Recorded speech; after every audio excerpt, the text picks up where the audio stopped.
As revelações dos executivos e ex-executivos da Odebrecht impactaram o Brasil. Bilhões de reais irrigaram Caixa 2 de campanhas e serviram para pagar propina a políticos em troca de favores para o grupo empresarial.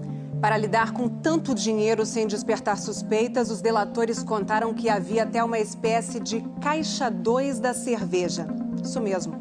E o repórter Carlos Delanoy explica essa história agora. É a história do casamento entre uma cervejaria que sonegava impostos, segundo os delatores, e uma empreiteira que precisava de dinheiro não declarado para corromper políticos. Os delatores contaram que essa união produziu 100 milhões de dólares para pagar propina e Caixa 2 em campanhas eleitorais. O cupido nessa relação foi o gerente de um banco em Antígua, no Caribe.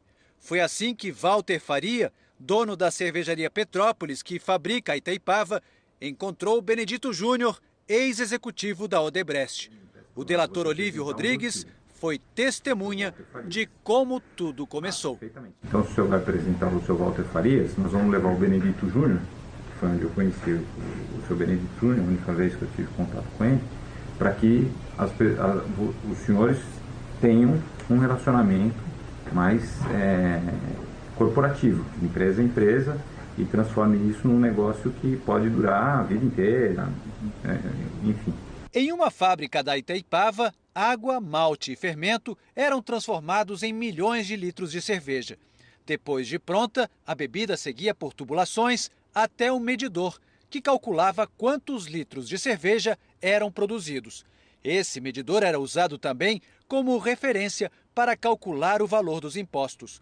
O delator contou que a cervejaria fez um desvio no duto para escapar do medidor. Eu soube, eles comentaram que era um desvio de quantidade.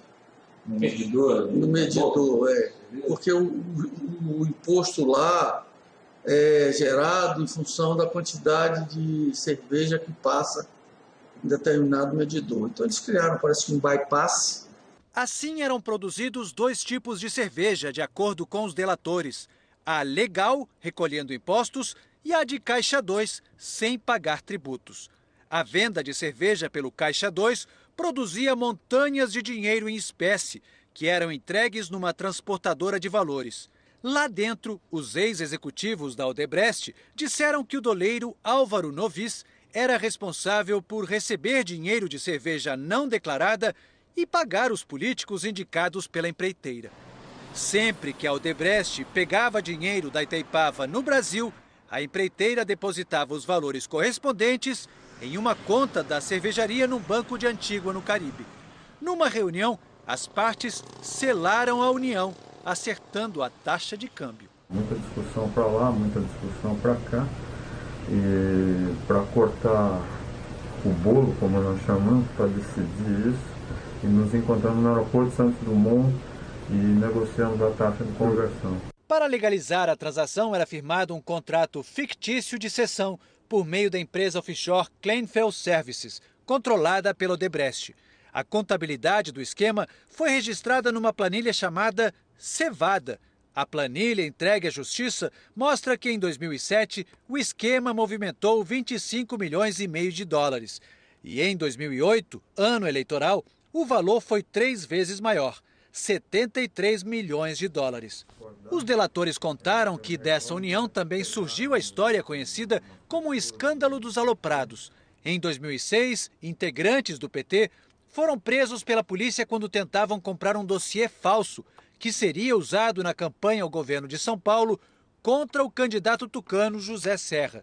Os executivos estavam apreensivos porque papeletas que embalavam os maços de notas poderiam identificar de onde tinha vindo o dinheiro e conversaram sobre o assunto numa reunião com José de Felipe, que foi deputado e tesoureiro da campanha de Lula à presidência naquele ano. Tivemos uma reunião com José de Felipe e como nós tínhamos essa operação que já tinha começado de troca de reais por dólar, eles estavam com medo que descobriram que uma parte desse dinheiro estava com um timbre.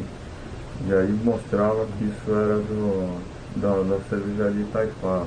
O delator Luiz Eduardo Soares diz que a Receita Federal acabou com esse casamento em 2008, quando descobriu a fraude da cerveja. Me parece que a Receita Federal começou a fazer o controle das vendas de cerveja através como um contador de água na própria torneira. E aí eles não conseguiam mais decidir o que eles podiam destinar como caixa 2 ou não. E aí eles pararam com isso e nós paramos também. O Grupo Petrópolis declarou que foi uma das primeiras empresas do Brasil a apoiar e adotar o sistema de controle de produção de bebidas da Receita Federal e que desconhece qualquer processo de fraude ou de sonegação.